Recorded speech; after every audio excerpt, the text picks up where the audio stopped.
We are here in the workshop of Savino del Prete, just off the King's Road in London, who's a furniture restorer and who's got this lovely 18th century chair.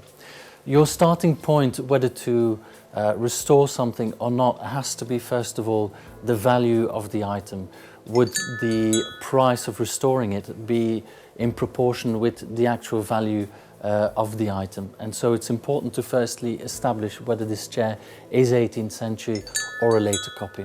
So when we have a closer look at this armchair, we see that the object actually talks to us and talks for itself.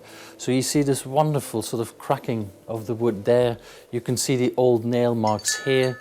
And then when we tilt it slightly further, you can actually see the sew marks on the inside of the rail.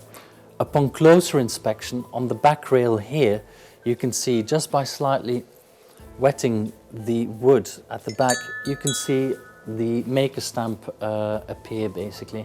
And it's always good to sort of slightly wet the inside of the rails. That way even more of it will sort of, more of the armchair will actually speak to you.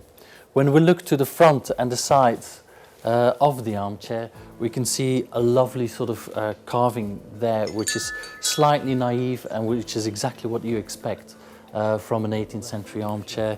You can also see that the pegs as well are sort of nice, rounded, good-sized 18th century pegs. A further thing, because that said, a lot of this can actually be copied and faked, which unfortunately has happened. What you do then next is further analyze the object, a bit like detective work.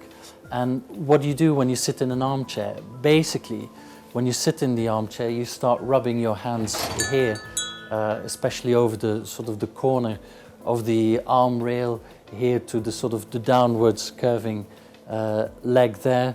When you sit on an armchair, what else do you do is with your feet, you tend to knock the front of the feet there. So usually there's a bit more wear to the front feet than on the back feet. And all those elements put together can actually sort of make you and help you to determine whether a piece is 18th century or later.